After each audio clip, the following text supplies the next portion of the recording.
Hey guys, what is up? It is Bibzuda7 here again, and welcome to a new RuneScape 3 video here today.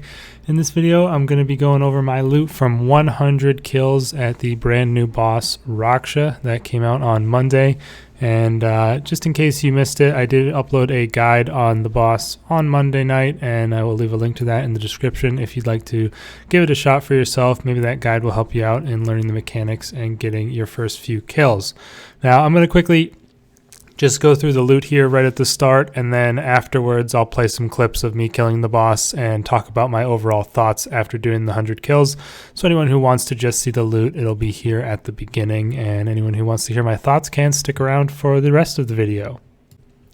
So, as you can see, I have my loot here in my inventory, and just to clarify, this is from 66 solo kills and 34 duo kills, with 4 minutes 29 being my fastest solo and 5:21 being my fastest duo, although I wasn't really going for speed kills.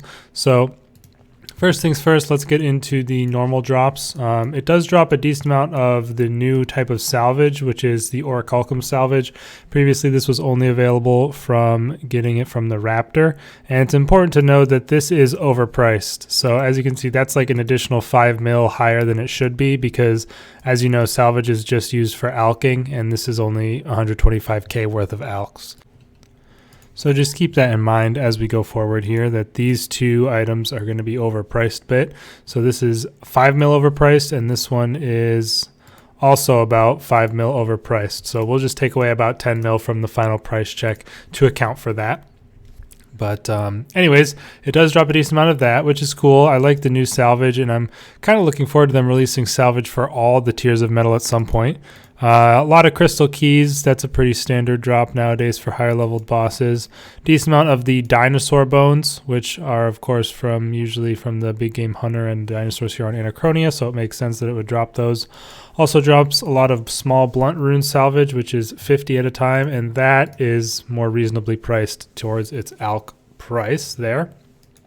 Drops a whole lot of black dragon hide, which is a classic drop for pretty much most bosses, and it is a decent dropper of the inert adrenaline crystals that you can use to make those better the better adrenaline potions.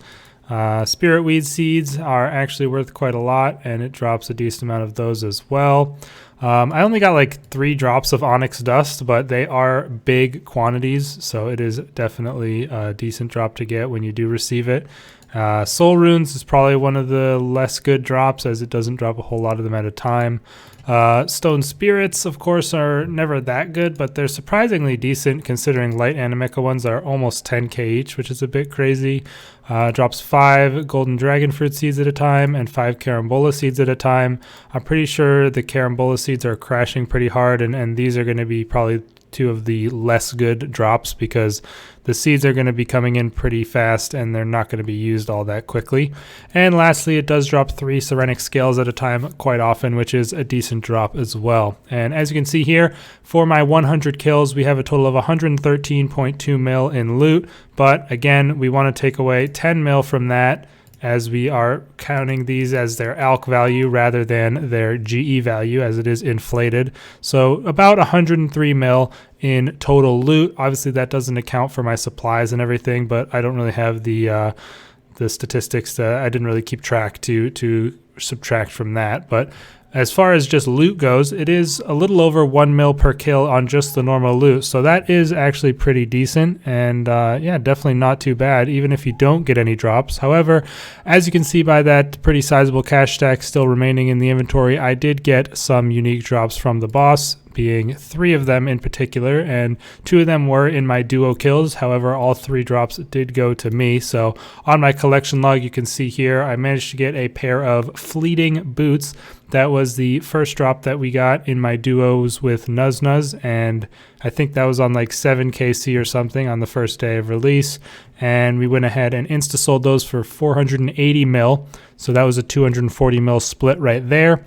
I then got a greater chain ability codex later in the night with a different duo partner, and that we also insta-sold for 407 mil, putting us up to a 203.5 mil split there. And then the second day of the boss, which was of course yesterday, I was soloing quite a lot, and I managed to get a divert ability codex, which I insta-sold for 307 mil, which I did get to keep all to myself. So while that was the worst drop in terms of the insta-sell value, it was actually my best drop for the amount of money I got out of it, since it wasn't a split drop. So if you include those huge drops, the total loot comes out to about 850 mil, which is really, really good, I would say, for the 100 kills, and that would average it out to about 8.5 mil a kill if you factored in those unique drops. However, you really can't consider that as the standard, because it is definitely not going to be that high of priced for those unique drops going forward. They are pretty much going to continually drop, I would assume, except maybe that greater ricochet codex, because that thing is absolutely ridiculous. Didn't manage to pick one of those up, which would have given me a lot of profit as well, but still a pretty decent amount of loot. And even when the things drop, I don't think a lot of these will go below 100 mil at the very lowest, at least not for a long time. So definitely a good boss to do for money, especially right now, and I would definitely recommend doing it. But yeah, other than that, it is time to talk a little bit about my thoughts on the boss. So if you just came to see the loot, that is everything. But as far as the boss, oh, one other thing about the loot, sorry about that. Just to mention how long it took me to do these 100 kills. I was averaging 10 kills an hour after I learned the boss, so if I went to do another 100 kills right now, it would pretty much just take me 10 hours, just standard. And I think that speed is pretty decent. I average about 5-minute kills, and I am using mage, which isn't the ideal style for this boss, so I'm pretty happy with that kill speed until I get a good range setup, and then maybe I can push for 4-minute average kills, maybe even 3.5 minute or so, depending on how fast I really want to go with it. But I'm pretty happy with 5-minute average kills, 10 kills an hour on that speed. And yeah, so actually doing it this time around probably took me 12 or 13 hours because I was still learning the boss for a good portion of it. But it would take, you can expect about 10 hours to do 100 kills if you are going at a pretty decent speed. Anyways, as far as the boss itself goes, I have talked a little bit about my thoughts on it on a different video, but I would say I really do enjoy fighting it personally. Again, it's kind of a little bit of a biased opinion, maybe you could say, because prior to the boss coming out, I was already very experienced with prayer flicking, because I would do a lot of base tanking at Solok, where I would only bring 2 super brews in my inventory, which meant every single attack I did, I had to be flicking on Soul Split to get that healing. Otherwise, I wasn't going to be able to survive the kill.